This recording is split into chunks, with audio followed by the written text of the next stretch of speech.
নিঝুম দ্বীপের আমরা একটা বাড়িতে আসছি। এখানে রস জাল দিয়ে খেজুরের গুড় তৈরির কাজ চলছে। এই যে আমরা দেখছি এখানে যে একটা পাত্র, উপরের অংশ কাঠের, নিচের অংশ লোহার। এই যে আগুন দেওয়া হচ্ছে এক পাশ দিয়ে, যে রস তৈরির কাজ চলছে, গুড় তৈরির, রস জাল দিয়ে গুড় তৈরি করে হবে। যে আমরা সবাই আসছি, আমরা এখানে উপভোগ করতেছি। বাচ্চাদের খুব কৌতূহল যে রস থেকে কিভাবে গুড় তৈরি হয়। তোমাদের কেমন লাগছে?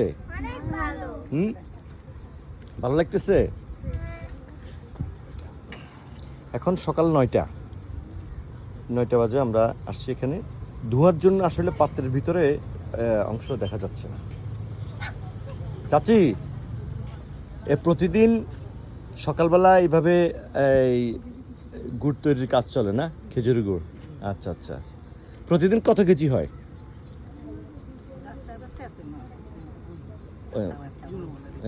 কত কেজি? মানে ধরেন 10 কেজি, 20 কেজি এরকম না? ও আচ্ছা, যাক, ধন্যবাদ। ধোয়ার জন্য দাঁড়ানো যাচ্ছে না, এই যে ধোয়া আসছে।